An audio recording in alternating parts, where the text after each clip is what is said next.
ele está com o temporizador. Peraí. Já sei o que eu vou fazer.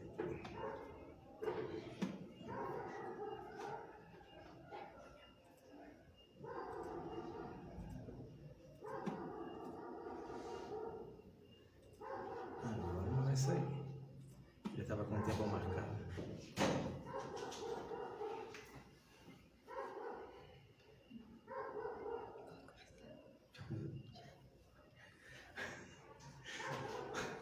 Uma ótima noite a todos. Que a paz do Mestre Jesus seja em nossos corações. Uma alegria muito grande nas nossas correrias, em tempos de transição planetária, em que nós muitas vezes utilizamos o nosso tempo em busca das conquistas do dia a dia, das conquistas do pão, e poucas vezes atentamos-nos para a necessidade de também dedicarmos um tempo considerável às conquistas morais, transpondo as montanhas do eu, aquelas montanhas que nós mesmos edificamos à nossa frente ao longo da nossa jornada evolutiva.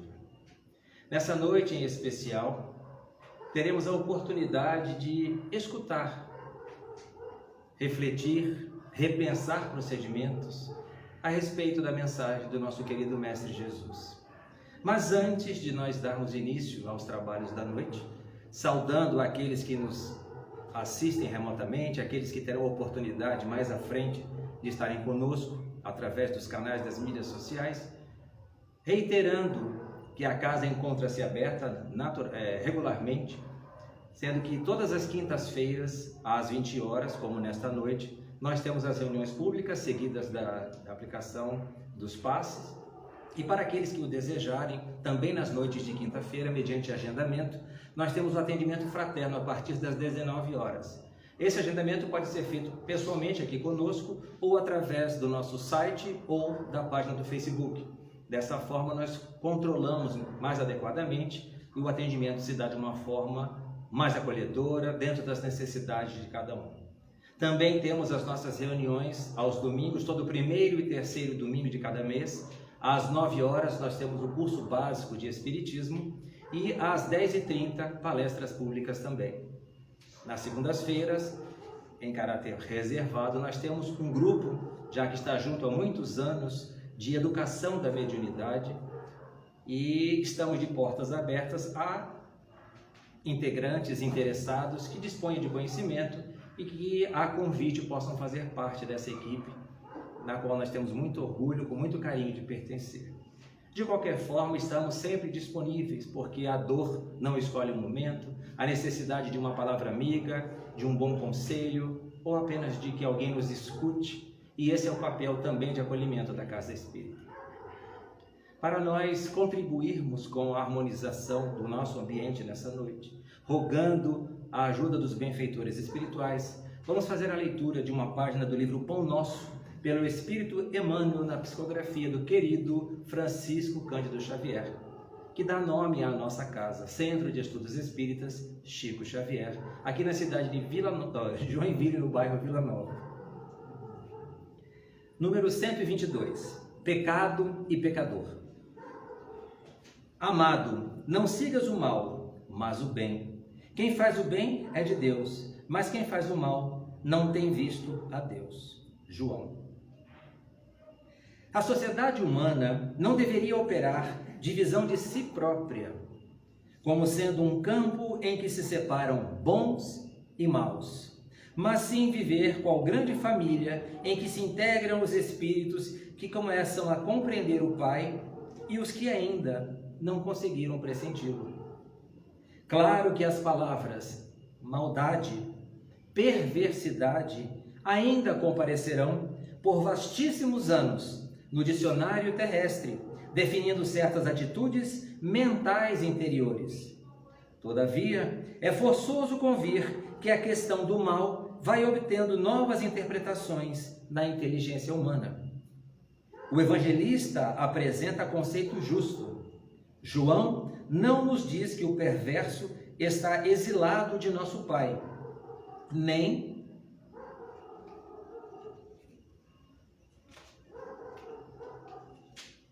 que se conserva ausente da criação. apenas afirma que não tem visto a Deus. Isto não significa que devamos cruzar os braços ante as ervas venenosas e zonas pestilenciais do caminho. Todavia, obriga-nos a recordar que um lavrador não retira espinheiros e detritos do solo, a fim de convertê-lo em precipícios. Muita gente acredita que o homem caído é alguém que deve ser aniquilado. Jesus, no entanto, não adotou essa diretriz. Dirigindo-se amorosamente ao pecador, sabia-se, antes de tudo, defrontado por enfermo infeliz, a quem não se poderia subtrair as características de eternidade. Lute-se contra o crime, mas ampare-se a criatura que se lhe enredou nas malhas tenebrosas. O Mestre indicou o combate constante contra o mal. Contudo, aguarda a fraternidade legítima entre os homens por marco sublime do reino celeste. Mais que oportuna essa mensagem sobre o pecado e o pecador, nos chamando a atenção sobre os tempos que vivemos, nesses dias tumultuados, tortuosos de transição planetária, em que a nossa sociedade, por vezes, se enfrenta, qualificando-nos uns aos outros entre bons e maus, não necessariamente nós ou eles, quando nos esquecemos da verdadeira mensagem que o Cristo nos trouxe. É verdade, não podemos defender as coisas erradas, mas compreender que todos aqueles que ainda erram, que fazem sofrer, que odeiam, que perseguem, que caluniam, são filhos do mesmo Deus. Ainda não conseguiram enxergar a vida sob uma perspectiva que talvez nós já estejamos conseguindo. Como lidar com isso? Com amor, com respeito, sabendo ouvir, não querendo impor nossas ideias, não abrindo mão dos valores corretos, tal qual Jesus nos ensinou. Sim, sim, não, não. Que o nosso sim seja sim, que o nosso não seja não. Mas que não nos esqueçamos que retribuir o mal com o mal não é condizente com esses próprios ensinamentos. Que reflitamos, pois, sobre a mensagem da leitura de abertura, no sentido de que é preciso, apesar de tudo que passamos, de todas as agressões, de todos os transtornos, aprendermos a amar, no sentido verdadeiro da palavra amar, tal qual o Cristo nos exemplificou. Convidando a todos para nos unirmos ainda mais em pensamento, propomos que elevemos nossos pensamentos à imagem do querido Mestre Jesus, longe do Cristo crucificado, não. O Cristo caminhando entre os gentios, entre as pessoas mais simples, não distinguindo-nos entre pobres e ricos, não pontuando sobre as nossas cores, diferenças de aparências, mas identificando-nos em cada um o caráter da individualidade, da nossa pequenez associada à nossa ignorância. Mesmo assim, já nos amava desde muito tempo atrás.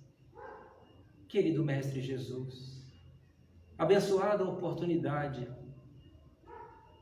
de nos reunirmos na Casa Espírita Cristã novamente, num novo dia, com novas esperanças em nossos corações e mentes, conscientes das nossas limitações, do imperativo de nos transformarmos moralmente, para aí sim podermos transformar o mundo à nossa volta, respeitando as diferenças de perspectivas e de pensamentos, mas agindo de acordo com as leis morais. Abençoa-nos, querido Mestre, neste intento. Que sejamos pacientes e perseverantes, juízes de nós mesmos, senhores das nossas vaidades, do nosso orgulho, distribuindo amor, acolhimento, tolerância e paciência. Que saibamos agir em nome do bem, não olhando a quem. A caridade verdadeira, anônima, silenciosa, mas necessária. Que não nos esqueçamos, querido Mestre, de que tudo que se nos acontece na presente encarnação é transitório. Tudo que é matéria perece, seguimos em frente na vida eterna com as conquistas morais, com as amizades e as inimizades que conquistarmos. Ajuda-nos, então, a compreendermos a Tua mensagem, transformando-nos a nós mesmos em criaturas melhores, acolhendo aqueles que ainda insistem em perseguir, em caluniar, em odiar, porque ainda não perceberam. Tudo a seu tempo. Que saibamos esperar, trabalhando, agindo com muito amor. Abençoa, querido Mestre, os benfeitores espirituais desta casa e o nosso querido irmão, expositor da noite, que ele possa ser inspirado com muito amor, com o acolhimento fraterno que esta casa sempre proporciona, trazendo-nos a Tua mensagem com uma perspectiva própria, que nos faz renovar os sentimentos de amor e de fraternidade. Muito obrigado. Que assim seja. Acredito que alguns não conheçam, porque depois da pandemia, etc., nas nossas correrias, houve uma grande renovação e a cada semana várias pessoas vêm procurando as atividades da casa, horário de funcionamento, e nós recebemos os e-mails, as comunicações de mensagem, e talvez muitos ainda não tenham tido a oportunidade. Eu gostaria de convidar o nosso irmão Jacomini aqui à frente. É um divulgador da doutrina espírita, um membro assíduo do movimento espírita catarinense, colaborador direto do Centro Espírita Paz do Senhor, e que vem nos honrar. Como já mencionamos, é uma grande alegria tê-lo aqui, sempre foi muito gentil com todos nós, gentil com o movimento espírita, e essa renovação de ideias, de perspectivas é muito importante. Nós temos as equipes da casa que palestramos, mas essa troca, esse intercâmbio das casas espíritas, próprio do movimento espírita, é muito salutar e eu diria mais, é necessário. Seja muito bem-vindo, que Deus te abençoe. Muito obrigado antecipadamente. Muito obrigado. Então, nosso boa noite a todos, irmãos encarnados e desencarnados aqui presentes, que todos possam levar daqui a ajuda que estão necessitando para o seu corpo físico e para as suas necessidades espirituais também. Queremos inicialmente agradecer a Deus pela oportunidade que está nos concedendo e agradecer à casa também pelo convite que nos feito. Okay? Então, o trabalho nosso hoje é falar sobre o nosso amigo e mestre Jesus, sobre os ensinamentos que ele nos trouxe. Certo? Eu passei durante algumas dezenas de anos uma religião católica. Lá, graças a Deus, eu conheci o Evangelho, mas quem já passou pela igreja católica sabe que a gente ia lá, o padre falava a passagem, fazia um pequeno comentário e eu nunca tive a intenção de querer estudar o Evangelho, né? Podia, participava da igreja de Santo Antônio, no norte da cidade, lá até meu pai ajudou a construir aquela igreja lá, membro ativo também. E depois que eu conheci a doutrina espírita, na segunda vez que eu fui assistir a palestra, eu já comecei a participar de um grupo de estudos. E até hoje eu estou participando desse grupo de estudo. O Evangelho, eu acho que já é a quinta vez que nós estamos relendo, né? E cada vez que a gente estuda, a gente sempre tira um entendimento diferente. Sempre ali na entrelinha tem alguma colocação, né? Porque, por exemplo, nessa passagem aqui, ele vai dar algumas orientações, não, vai contar um pouco da história dessa caminhada evolutiva nossa aqui.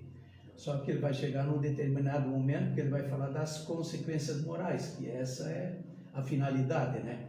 Porque senão nós ficamos só na história, ele falou do convite por uma festa de bodas e tal, né? Então é importante tirar, como se diz, o espírito da coisa, né? Então eu peço permissão para inicialmente ler a parábola. Ela está no Evangelho segundo o Espiritismo, que é a terceira obra da codificação, no capítulo 18º, muitos chamados, poucos escolhidos é o tema geral. Então, parábola do festim de bodas diz o seguinte: falando ainda em pôr parábolas, disse-lhe Jesus: o reino dos céus se assemelha a um rei que, querendo festejar as bodas do seu filho, despachou seus servos a chamar para as bodas os que tinham sido convidados. Chamar os que tinham sido convidados. Esses, porém, recusaram ir. O rei despachou outros servos com a ordem de dizer da sua parte aos convidados: preparei o meu jantar, mandei matar os meus bois e todos os meus cevados. Tudo está pronto. Vinde às bodas. Eles, porém, sem se incomodarem com isso, lá se foram, uns para sua casa de campo e outros para seus negócios. Os outros pegaram 2 servos e os mataram, depois de lhes haverem feito muitos ultrajes. Sabendo disso, o rei se tomou de cólera e, mandando contra eles seus exércitos, exterminou os assassinos e lhes queimou a cidade. Então disse a seus servos: o festim das bodas está inteiramente preparado, mas os que foram chamados chamados não eram dignos dele. Ide, pois, às encruzilhadas e chamai para as bodas todos quantos encontrares. Os servos então saíram pelas ruas e trouxeram todos os que iam encontrando, bons e maus.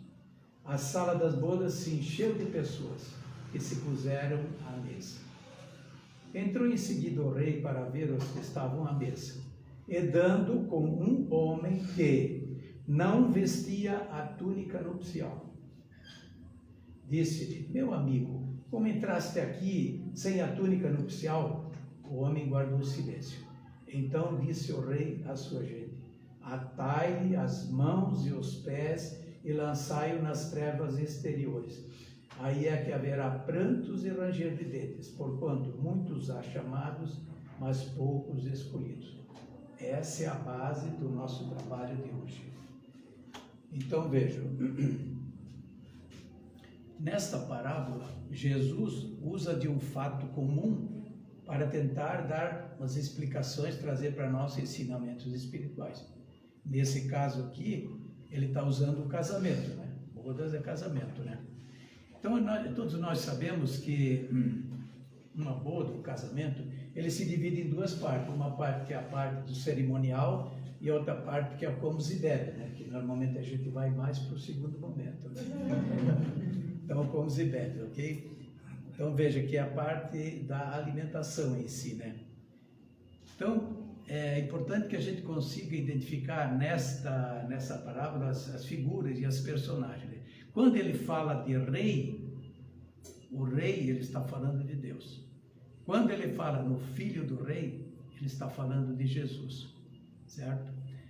As bodas do filho representam a chegada do evangelho à terra. As bodas, as festas, chegada do evangelho à terra. E o banquete nupcial é a comunhão entre os 2 planos, o plano terreno e o plano celestial. Essa comunhão aí.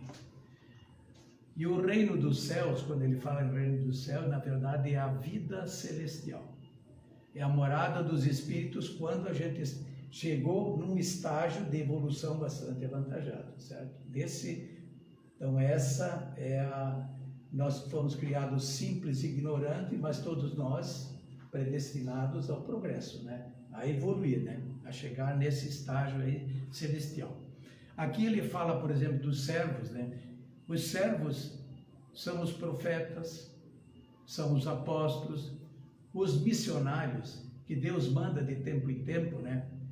Para quê? Para fazer este convite. O jantar, no caso as iguarias, preparado, são os ensinamentos espirituais. Se por um lado o alimento, o alimento aquele que fortalece o nosso corpo, por outro lado os ensinos espirituais, eles fortalecem, eles alimentam a nossa parte espiritual, certo? Então é desse alimento que Jesus está falando nessa parábola, é deste alimento, senão a gente vai entender que ele estava convidando para saborear aquele alimento que era colocado à mesa, né? Quando ele fala aqui que ele entrou lá e viu que tinha uma pessoa que não tinha a túnica nupcial, o que nós podemos entender por túnica nupcial, né? Túnica nupcial é o perispírito, é a vestimenta do espírito, ou seja, é a pureza das nossas intenções, é o nosso padrão vibratório. Então, quando a gente está falando aqui em perispírito, né, para as pessoas que não estudam a doutrina espírita, que nunca escutaram essa expressão aí, perispírito, né, que nós somos espírito, né, que nesse momento estamos revestidos desse corpo físico. Mas existe uma interação entre o corpo físico e o espírito, uma interface, como a gente diz, né? Para quê? Para que ocorra essa comunicação entre o espírito e o corpo físico, e o corpo físico e o espírito. Porque um vibra numa frequência e outra vibra em outra frequência. Então é necessário algo ali no meio que faça essa interface. E até no livro do Espírito ele dá uma explicação aí como sendo, imagina um abacate, o caroço do abacate seria o espírito, aquela parte que a gente se alimenta, aquela parte seria o perispírito, e a casca seria o corpo físico. Para dar assim, fazer uma analogia para que a gente entenda um pouco mais, né? Então, os primeiros convidados foram os hebreus, né? E os últimos foram o restante das pessoas que na época existiam lá, principalmente os gentios, aqueles que na verdade não acreditavam num Deus único, aqueles que eram idólatras, certo? Acreditavam em vários deuses, né? Então existia uma porção de pessoas que eram chamadas na época de gentios. Então, começa dizendo que o reino do céu se assemelha a um rei que, querendo festejar a boda de seu filho, despachou o seu servo a chamar os que tinham sido convidados. Veja, ele não mandou o servo para convidar, ele mandou o servo para chamar aqueles que já tinham sido convidados. Então aí a gente vai perguntar, né, mas em que momento as pessoas foram convidadas? Então provavelmente já havia, né, com certeza já havia um convite feito a essas pessoas anteriormente, né? Então, Deus mandou o seu Filho à Terra para quê? Para trazer o Evangelho. Okay? E para receber esse evangelho, ele convidou em primeiro lugar o povo de Israel, aquele povo que já acreditava num Deus único, aquele povo que veio, que ficou muito tempo lá no Egito, né? Que adoravam vários deuses lá também, mas esse povo, aí eles foram retirados de lá, né? Andaram 40 anos no deserto, certo? E aí é providencial esse 40 anos, porque a distância não é tão grande, não precisava ficar andando 40 anos no deserto, diz que ele ficou andando em círculo, para quê? Para que aquelas pessoas, aqueles que já eram mais velhos, que ainda tinham aquelas ideias de vários deuses, que não acreditavam no Deus único, que tinham ainda comportamentos inadequados, fossem desencarnando, para que os novos fossem recebendo essas novas orientações, para daí já estar preparado para receber o Evangelho.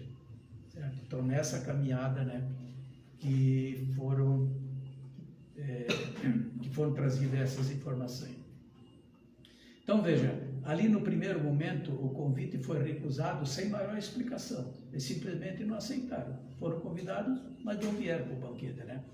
Então, representa aquelas pessoas incrédulas, aquelas pessoas que na verdade ignoram o convite quando recebe, né? E quantas vezes nós já fomos convidados, né? Até para estar aqui nessa sala, ou até para comparecer numa igreja, né? Para participar de um grupo de estudo, né? E muitas vezes nós ignoramos. Nós temos esse comportamento do povo daquela época. Com certeza nós, né? Que acreditamos na reencarnação, nós já estávamos lá também, né? Muitos de nós, talvez, nessa caminhada, já recebeu essas orientações, né?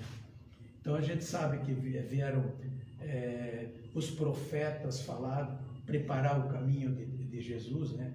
Depois da vida do Cristo, né? Do Consolador não, de Cristo, né?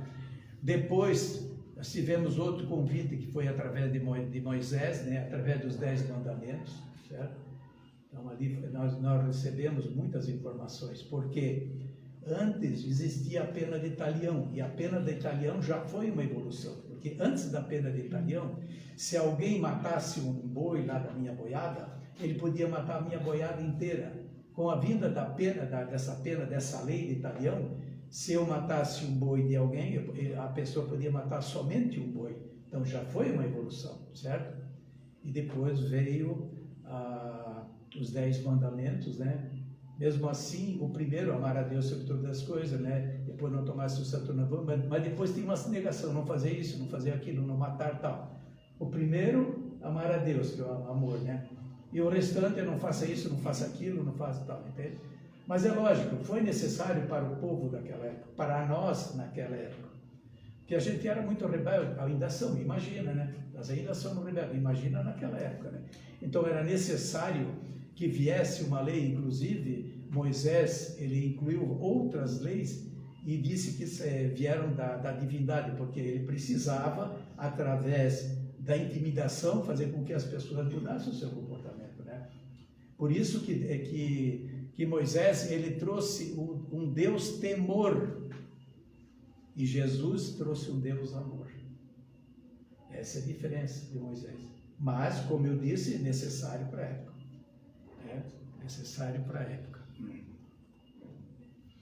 E aí, continuando na parábola, em outro momento, ele mandou outros servos, né, para convidar novamente. E além disso, ele acrescentou um incentivo no convite. Ele disse: eu preparei o meu jantar, né, eu mandei matar os meus bois e os meus cevados. Todos sabem o que é cevados?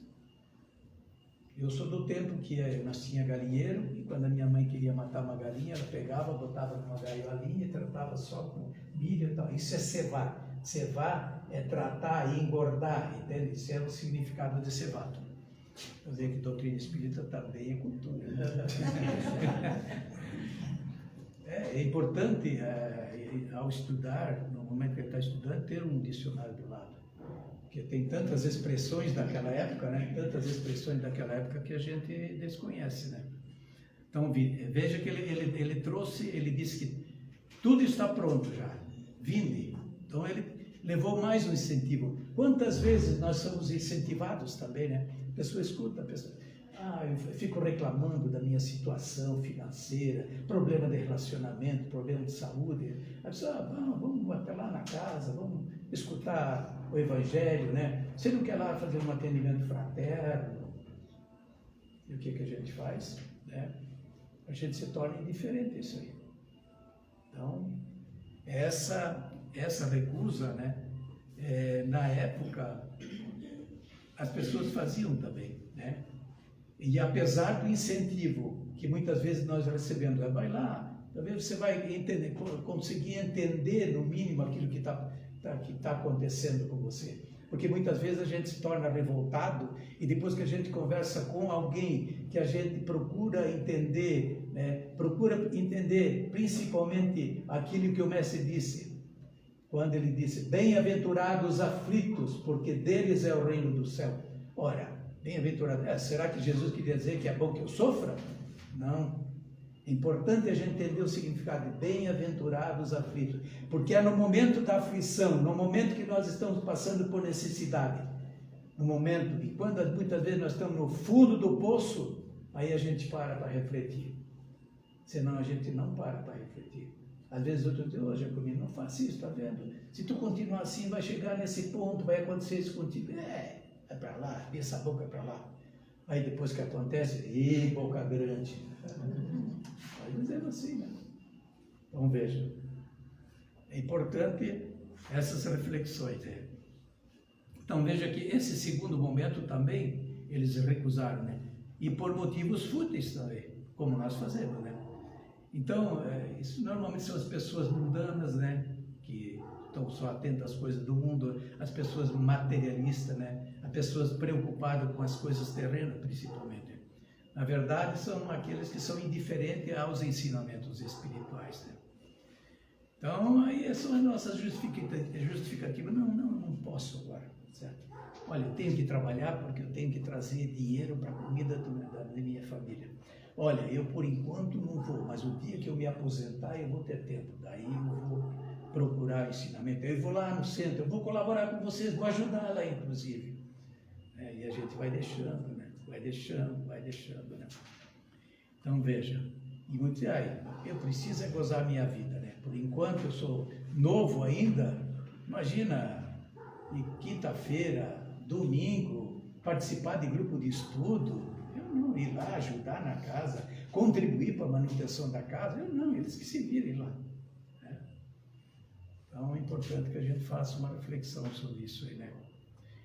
Então, veja que esse convite, num segundo momento, ele foi dirigido às pessoas orgulhosas e fanáticas, principalmente aos fariseus e aos saduceus. Os fariseus é aqueles que acreditavam, né? Eles tinham o Alcorão lá, então eles estudavam. Só que as manifestações dele eram externas, para as coisas externas. Eles se preocupavam mais com você comer sem lavar a mão, né? Por isso que o mestre disse, né? Aquilo que entra pela boca, né? Aquilo não faz mal. O que faz mal é aquilo que sai pela boca. Mas eles estavam preocupados com isso. E os saduceus eram aqueles que não acreditavam na vida material, na continuidade da vida, né? Então veja que eles não somente recusaram o convite, que eles chegaram a matar quem veio fazer o convite. Então Jesus não foi crucificado. Podemos entender que estava falando justamente, fazendo até uma espécie de uma premonição daquilo que iria acontecer. Não uma premonição, porque ele sabia, né? O que ia acontecer, né? Mas na verdade nós não podemos acusar o povo inteiro, o povo de Israel, né, pela morte, por aquilo que aconteceu, né?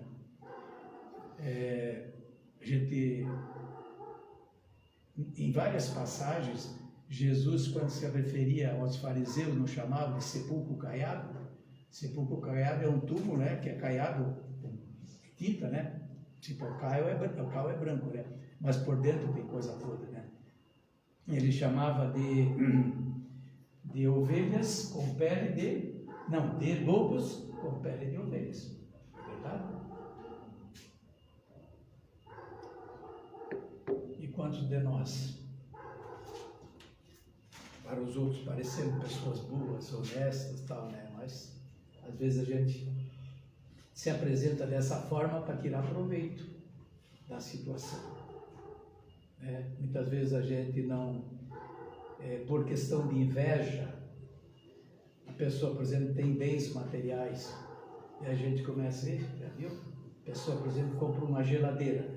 Ixi, onde é que esse cara está metendo a mão? Onde é que ele tem tanto dinheiro?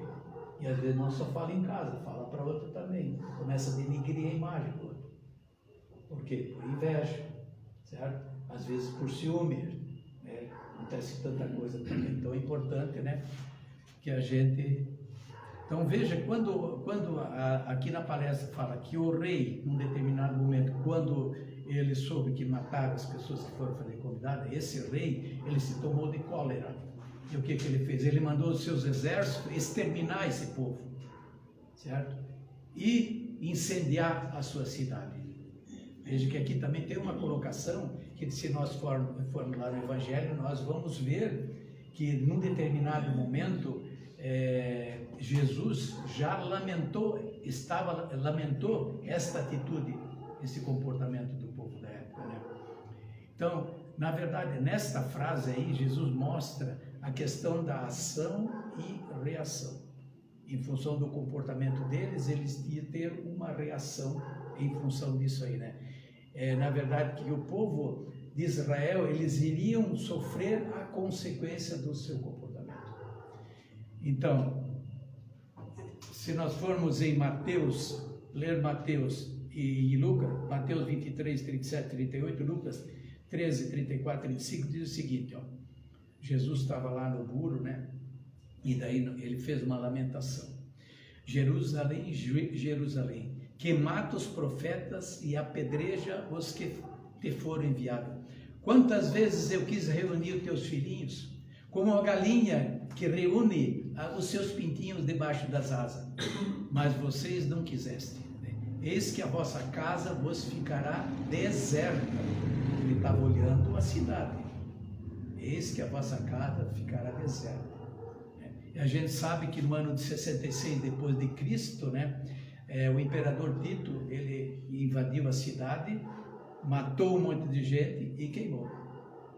Então veja que essa parábola, a quantidade de informações que traz essa parábola aqui. Tantas informações ele traz. Mas quando nós lemos, se a gente ficar só na leitura, parece que a gente não consegue tirar esse ensinamento. E eu tenho absoluta certeza que se uma outra pessoa for falar disso aí, vai dar uma conotação diferente. Vai trazer um ensinamento diferente. Por isso que é muito legal a gente estudar em grupo, viu? Eu estou há 39 anos estudando em grupo. O Livro dos Espíritos, o Evangelho, a série de Joana de Ângeles, nós estamos estudando agora e tal. E o grupo é legal porque ele é miscigenado, tem pessoas com vários conhecimentos, né? Culturas diferentes, né? Vieram de religiões diferentes também, né? Porque a gente sabe que muitas religiões estudam muito mais do que nós, né? Certo? O Evangelho, por exemplo, ele pega a Bíblia, ele mete a unha e já sai na página que ele quer ler, né? A gente tem vergonha muitas vezes de pegar, esse daqui não é tanto, mas eu tenho o Livro dos Espíritos, que a capa já caiu, a gente fica com vergonha. Eles não têm vergonha de pegar aquela Bíblia que quando é nova é assim, depois de tanto estudar ela fica dessa grossura, porque engrossa tanta folha, pega tanta umidade e gordura e tal. Eles não têm vergonha. Eles não têm vergonha. Então veja, continuando na parábola lá. Então disse o rei a seu servo, o festim de boda está inteiramente preparado. Mas as pessoas que foram convidadas, eles não eram dignos desse banquete aqui. E depois as encruzilhadas, procurar todas as pessoas que estão por lá, bons e maus, e trazeis, convidai todos eles, e tragam aqui para a festa, para o festim de boda, né? E diz que a casa ficou cheia, o salão ficou cheio, certo? E as pessoas se assentaram à mesa. Aí a gente deve lembrar que quando ele diz que convidaram os bons e os maus na época eram considerados aquelas pessoas indignas, né? As pessoas não praticantes. Representavam, na verdade, os pagãos, né, da época. Então, tendo o povo de Israel, que foram os primeiros convidados, recusado, né? Deus manda convidar todos os povos, para o banquete nupcial. E a porta do Evangelho ficaria aberta a todo mundo, ou a todos, né? A todos. Então a gente sabe lá que quase no final lá da caminhada do Mestre, quando ele reuniu os discípulos, ele recomendou que eles fossem procurar, né? Fossem continuar a divulgação, certo? Naquele momento também a gente sabe que mais tarde, né, uns ficaram levando essas mensagens do Mestre ali na região mesmo, mas tem alguns que saíram, né? Então veja, a gente sabe que Pedro, Tiago e João ficaram na redondeza ali, mas Paulo, né, Barnabé e Timóteo atravessavam, né, iam para o outro lado visitar aquelas pessoas que eram aquelas pessoas que eram considerados gentios, para pregar, para levar essa mensagem. Então, provavelmente essa conotação aí é justamente nesse sentido, que pessoas iam sair, pessoas iam tentar levar esse conhecimento àquelas pessoas que, na verdade, ainda não estavam preparadas. Mas mesmo a gente não estando preparado, mas tendo consciência e vontade, a gente consegue, né? Então veja, aí num determinado momento, o rei entrou para ver quem que estava na mesa. E aí viu uma pessoa que não estava com a túnica nupcial. Ele perguntou, jovem, como é que entraste aqui sem a túnica nupcial? E aí a pessoa não respondeu nada. Então veja, né? Aí a gente pode fazer um questionamento, né? Se você simplesmente disser, como assim? O que Jesus queria dizer que você não está aqui com a túnica nupcial? Ele não mandou aquelas pessoas convidar todos que estavam na rua, certo? Bons e maus? Será que aquelas pessoas, quando foram convidadas, eles já estavam preparados com o seu terninho? Eles tinham sido convidados para fazer a festa, para ir na festa? Como é que o rei daí na hora fica bravo que a pessoa não estava com a túnica nupcial? Como é que pode? Como é que pode? Tá vendo? Esses questionamentos é importante. Tá bom, né? Então, que história é essa de túnica nupcial, né? Será que Jesus estava falando do quê, né? A túnica nupcial, nessa palavra, não é a roupa que a gente usa para participar de uma festa, mas sim, né, para um casamento. Né? A túnica nupcial são as nossas boas intenções, o amor que a gente dedica às pessoas, né? A pureza de coração, a nossa humildade, né? A mansuetude. Tudo isso faz com que a gente construa, vou usar esse símbolo, construa essa túnica nupcial, certo? Que é aquela aura, vou usar o termo aura, né? Aquela aura que muitos conhecem, que todos nós temos, umas mais brilhantes e outras mais escuras. Que inclusive a ciência, né? Ela se utiliza dessa aura para detectar qual é o nosso estado físico. Já ouviram falar da fotoquímica, né? Você coloca o dedo ali naquela maquininha e ela mostra em volta assim, tudo cores. E aí, em função da cor ali, a pessoa que sabe fazer essa leitura, diz, você está com um problema e tal. E aqui, dependendo, a localização é coração, é fígado, não sei o que, então, na mesma coisa no nosso pé, no nosso corpo, nós temos o nosso centro de força, né? Que existem técnicas aí que, através do toque ali, eles conseguem energizar ou tirar energia também, né? Então, veja. Então, na verdade, estar vestido com a túnica nupcial, né, representa todos aqueles que estão dispostos a cumprir as leis. Simplesmente cumprir as leis. E também viver em conformidade com os ensinamentos do nosso amigo e mestre Jesus. É dessa forma. Então, o rei, quando ele entrou ali, o rei, né, vamos imaginar Jesus olhava para a pessoa e já sabia, né? E foi em função daquela aura que tinha, né? Quer dizer, ele conseguia ler, né, no interior, então, conseguia ler. Mas existem essas pessoas que têm a mediunidade mais ostensiva, né? Os videntes, né? Que até dizem, tu tá com a luz aí meio escura em volta de ti mesmo. Né? Ou tu tá, que legal como tu tá com o teu brilho, que legal esse teu brilho, né? Então, as pessoas conseguem ver isso aí, né? Então, nós temos um campo energético. Às vezes, nós não acreditamos que nós temos um campo energético, né? Eu sempre falo para o pessoal lá, quando estou lá no Centro Espírita Paz do Senhor, quando eu falo nesse campo energético, e a pessoa diz, não, mas eu não sei se eu tenho esse campo energético, eu nunca senti esse campo. Como não? Você já abriu porta com o teu campo energético? Como? Você nunca foi aí no Angelone? Já? O que tu faz quando chega perto da porta? Você mete a mão na porta? O que faz a porta? Shhh, abre sozinha. Por que ela abriu com o teu campo energético? Aqui tem sensor de presença? Não, só espiritual. Melhor sensor, né? Melhor sensor. Então, o sensor, né, de presença, ele sente, então, pelo calor, né, o campo energético é diferente, né? Então, todos nós temos. E então, dessa aura, desse campo energético, dessa vestimenta espiritual que está sendo falado ali. E, na verdade, isto é o ponto principal dessa colocação do mestre. Esse é o ensinamento principal, que nós temos que procurar construir essa nossa vestimenta espiritual. O restante foram informações aqui. Dizer o que aconteceu na época, quando, o porquê, qual foi o comportamento daquele pessoal, o que aconteceu. Agora, quando ele entrou na sala, e aí ele ressaltou a questão da pessoa que não estava com a túnica nupcial, aí sim. Aí é que a gente tem que fazer uma reflexão. Porque a doutrina espírita é ciência, é filosofia, o que nós estamos fazendo aqui, nós estamos filosofando, e a religião, não no sentido da religião que a gente aprendeu e tal, mas das consequências morais. É nesse sentido. É nesse sentido. Então é isso que nós estamos... Então veja que depois o que aconteceu? O rei mandou atar mãos e pés e jogar lá fora, jogar nas trevas, onde haveria choro e ranger de dentes. Certo?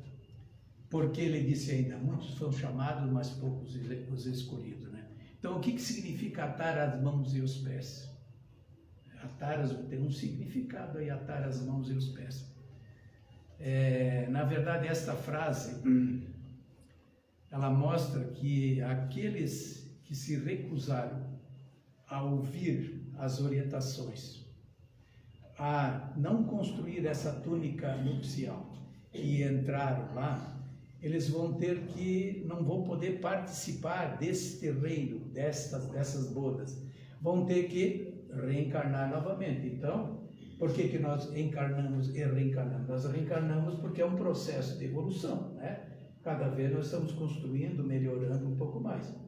Então, enquanto a gente não aproveita esse período em que a gente está aqui, a gente vai ter que reencarnar novamente.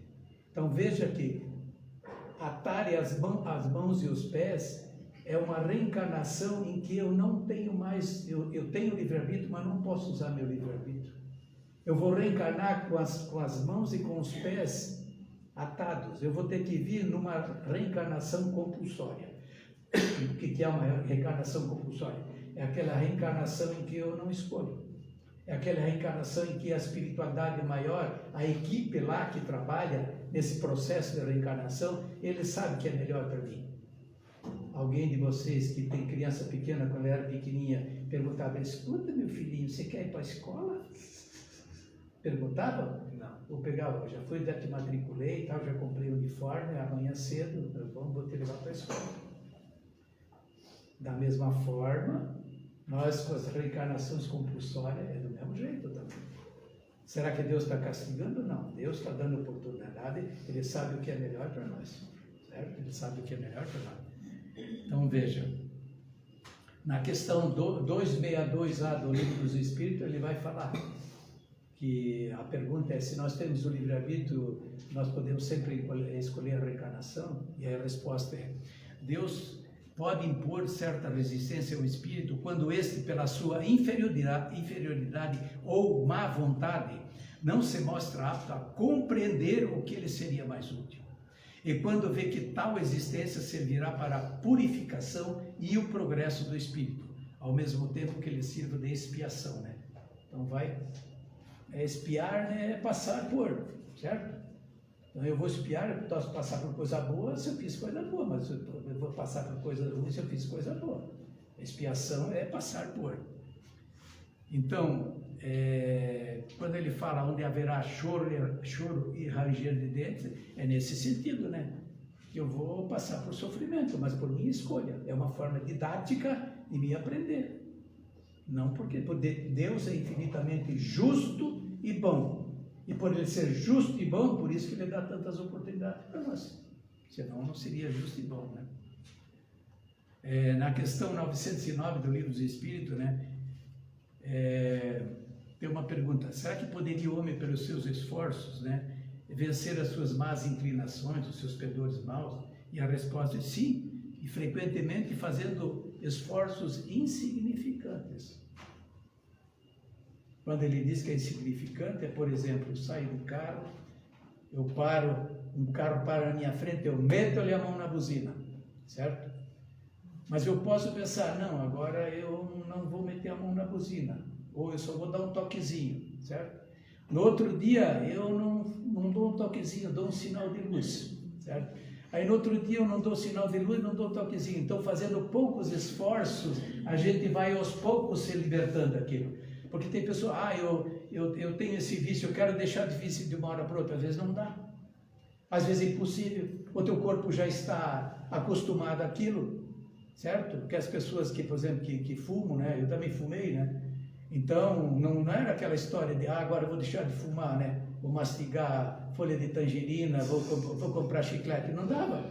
Se fumava uma carteira, hoje eu vou fumar um cigarro a menos.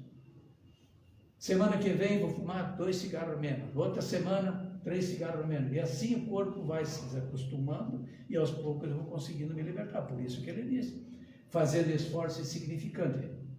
Mas também ali diz o seguinte: quantos de vós não querem fazer esforço? Muitos dizem que querem, mas fica só na palavra. Ficam muito contentes que não aconteça do jeito que querem. Por quê? Porque a gente quer ficar na nossa zona de conforto. Porque modificar dá um pouquinho de trabalho. Dá um pouquinho de trabalho, certo? Então, não adianta a gente ter que ser simplesmente convidado, porque a gente é convidado, né, para muito. Não adianta dizer: eu sou cristão, né? Não adianta a gente sentar à mesa do banquete, né? A gente tem, para tomar parte nesse banquete ali, é preciso estar revestido justamente. Mas como é que, afinal de contas, nós vamos formar essa túnica nupcial? Porque a gente podia passar para a nossa conversa por aqui, mas e daí, como é que eu vou construir essa túnica? Não adianta, né? A gente tem que, mais ou menos, tentar tirar dali dessas entrelinhas como que eu vou construir essa túnica, né? Atendendo aos convites que nós recebemos. Quando você recebe um convite para o casamento, ali está escrito, ó, você tem que ir, os homens traje completo, cor escura, mulheres vestido longo, as noivas com vestido cor-de-rosa, como é que é os... Madrinha, né? As madrinhas de cor. Ali não está escrito qual é a túnica que você deve. Isso num convite de casamento. Agora nós estamos recebendo um outro convite para esse casamento, para essa boda celestial. Mas já também no convite foi. Nos 10 mandamentos tem um convite ali já. O que ele diz? Você tem que amar a Deus sobre todas as coisas e amar a teu próximo como a ti mesmo. Ali já está dizendo, essa é uma túnica que você deveria procurar ver se você consegue se revestir, certo? Porque quando perguntaram ao mestre qual é o maior dos mandamentos, ele disse amar a Deus sobre todas as coisas, né? E o teu próximo como a ti mesmo, mas tem um outro, né? Quer dizer, vai ter outro de mesma intensidade, amar o teu próximo como a ti mesmo, certo? Então, se eu me amar, eu vou querer algo ruim para mim? Se eu me amar, então eu não vou fazer nada para ninguém que prejudique os outros, porque eu não quero que a outra pessoa faça mal para mim. Então só esse mandamento já é o suficiente. Por isso que quando perguntaram para o mestre, ele não disse todo aquele mandamento dos 10 mandamentos. Ele se referiu somente a esse primeiro, né? Então vejo que na questão 886, que nós conhecemos por BIP, BIP, né? Benevolência, indulgência e perdão. Né? Eu lembro do tempo do BIP porque eu tinha um BIP, eu andava na cidade, na época era um BIP pequenininho, quando tocava eu via quem é que queria falar comigo, então isso foi fácil para mim gravar. Então, vejam, uma das formas da gente formar esse tecido é através da indulgência, da benevolência e do perdão. Eu até acho que a ordem é a indulgência, porque se eu não entender o porquê que o outro tem esse comportamento, porquê que ele fez isso para mim ou pelos outros, certo? Entendendo também, pensando, olha, eu também já fiz isso, eu não tendo indulgência, eu não vou ser uma pessoa boa para outra, certo? Eu não vou ter bondade, até pela bondade eu vou poder talvez até auxiliar para que ele mude, ou pelo menos mude, oriente ele para mudar. E daí, se acontecer alguma coisa, eu também vou poder perdoar. Ao ponto de poder perdoar os nossos inimigos, que tem uma passagem aí também, que é uma outra palestra, certo? Então, veja, no Evangelho segundo o Espiritismo, no capítulo 16, vai falar da verdadeira propriedade. Verdadeira propriedade é aquilo que a gente vai levar depois de desencarnar. Né? Porque ninguém viu um caminhão, um carro daquele que está levando um caixão de defunto, amarrado atrás do carro dele, os bens dele, nada disso, né? Nem um caixão de defunto tem uma caixinha para botar o dinheiro dele, né? Agora é BIP, né? Dá para fazer como é Pix, né? Não tem problema. Mas veja, então, o que nós vamos levar? Tá no Evangelho, nós vamos levar daqui a inteligência, o que mais? Inteligência, o conhecimento e os valores morais.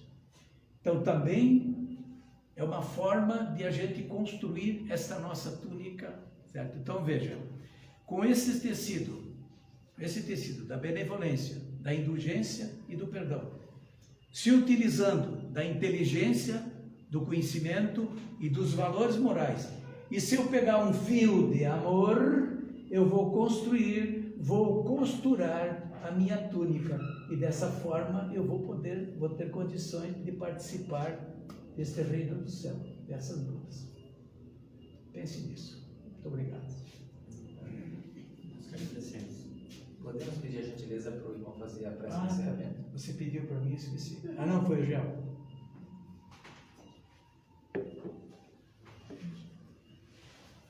Então vamos mais uma vez agradecer a Deus pela oportunidade que nos está concedendo, a Jesus Mestre Américo, com certeza através dos seus mensageiros estão conosco.